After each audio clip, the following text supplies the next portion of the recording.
आज उद्योग विभाग का दो मामला था।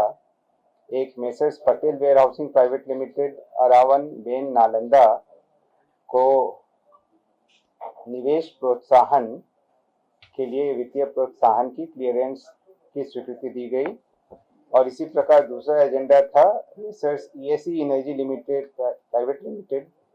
कुदरा कैमूर को भी सिमिलरली वित्तीय प्रोत्साहन क्लियरेंस की स्वीकृति दी गई। जल संसाधन विभाग का तीसरा एजेंडा था, जिसमें गया में डोभी प्रखंड में इंटीग्रेटेड मैन्युफैक्चरिंग क्लस्टर जो बन रहा है, जिसके बारे में आप अवगत हैं, वहां पर जल की उपलब्धता सुनिश्चित करने के लिए जलाशय का निर्माण तथा अन्य आवश्यक कार्य के लिए 428 करोड़ 8,30,000 रुपए की स्वीकृति दी गई। इससे फायदा ये होगा कि वहां पर जो भी इंडस्ट्रियल यूनिट्स आ रही हैं, उनको उनकी आवश्यकता के अनुरूप जल उपलब्ध हो सकेगा। पंचायती राज विभाग का अगला एजेंडा था, जिसमें 15वें वित्त आयोग की अनुशंसा के आलोक में स्थानीय निकायों के लिए भारत सरकार से प्राप्त हेल्थ सेक्टर ग्रांट की मद की राशि की विमुक्ति के लिए बिहार आकस्मिकता निधि से 747 करोड़ 97,64,000 रुपए की अग्रिम की स्वीकृति दी गई। ये पूरी की पूरी राशि 15वें वित्त आयोग की अनुशंसा पर प्राप्त होती है, तो ये ग्रांट के तौर पर उपलब्ध है।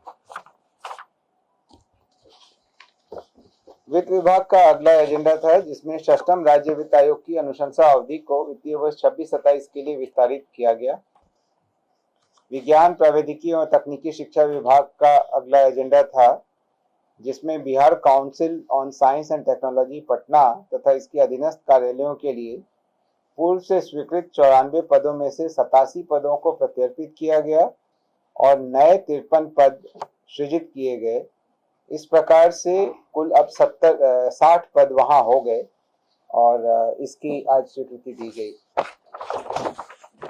विज्ञान प्रौद्योगिकी और तकनीकी शिक्षा विभाग का ही अगला एजेंडा था, जिसमें विज्ञान प्रौद्योगिकी और तकनीकी शिक्षा विभाग एवं उसके अधीनस्थ संस्थानों में तकनीकी एवं विशेषज्ञ सेवाओं के लिए यंग प्रोफेशनल्स के चयन संबंधी पॉलिसी 2026 की स्वीकृति दी गई। गृह विभाग का अगला एजेंडा था, जिसमें राज्य की अंतर्राष्ट्रीय एवं अंतर्राज्यीय सीमावर्ती सुरक्षा के तथा आसूचना तंत्र को और विकसित किए जाने के दृष्टिकोण से विशेष शाखा के अधीन पुलिस महानिरीक्षक बॉर्डर के पद नाम से एक नए पद का सृजन किया गया। आप अवगत हैं कि नेपाल के साथ बिहार की सीमा काफी लंबी है और इन बातों को मद्देनजर रखते हुए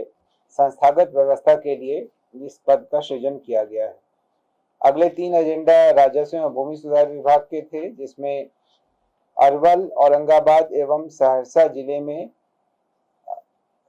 खेल के लिए स्पोर्ट्स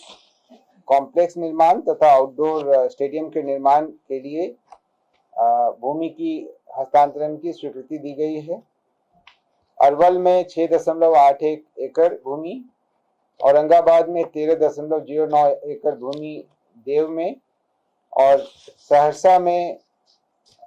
सलखुआ अंचल में 6.61 एकड़ भूमि आउटडोर स्टेडियम के निर्माण हेतु हस्तांतरण की स्वीकृति दी गई। अगला एजेंडा है सिविल विमानन विभाग का। बिहार में नए अंतर्राष्ट्रीय मार्गों पर हवाई संपर्कता बढ़ाने की नीति के तहत नए अंतर्राष्ट्रीय गंतव्य हेतु नॉन स्टॉप वायु सेवा यानी बिना रुके वायु सेवा प्रदान करने के लिए आमंत्रित निविदा के आलोक में messrs InterGlobe aviation limited Indigo airlines से गयाजी बैंकॉक मार्ग हेतु प्राप्त एकल निविदा को बिहार वित्त संशोधन नियमावली के संगत प्रावधान के आलोक में नामांकन के आधार पर चयन करने तथा वायबिलिटी गैप फंडिंग के लिए 12 महीने के लिए अधिकतम 10 करोड़ 40 लाख रुपए मात्र की स्वीकृति दी गई। इससे ये होगा कि ये कंपनी जब गया से बैंकॉक के लिए डायरेक्ट फ्लाइट शुरू करेगी तो हर फ्लाइट में 5 लाख एक तरफ से और 5 लाख दूसरी तरफ से यानी जाने और आने दोनों के लिए 5-5 लाख 10 लाख रुपए एक राउंड ट्रिप पर वायबिलिटी गैप फंडिंग के रूप में बिहार सरकार देगी। इससे अपेक्षा है कि यह एक इंटरनेशनल फ्लाइट यहाँ से शुरू होगी और इसके बाद अन्य भी जो है एयरलाइंस आगे आएंगे। गृह विभाग का अगला एजेंडा था, जिसमें वामपंथी उग्रवादियों का सफल निरोध एवं नियंत्रण हेतु सृजित विशेष कार्यबल में विशिष्ट दक्षता प्राप्त एवं आसूचना संग्रहण इत्यादि में कौशल तथा पूर्वानुभव के आधार पर चिन्हित 50 दक्ष पुलिस कर्मियों को अधिकतम 15 वर्षों तक प्रतिनियुक्ति पर रखे जाने हेतु पुलिस महानिदेशक को शक्ति दी गई है। पूर्व में यह 10 वर्षों तक था। वर्तमान में अभी आप अवगत हैं कि वामपंथी उग्रवाद लगभग समाप्त हो गया है, लेकिन हमें उन जगहों पर अभी विशेष सतर्कता बनाए रखनी है। इसी के मद्देनजर यह निर्णय लिया गया है।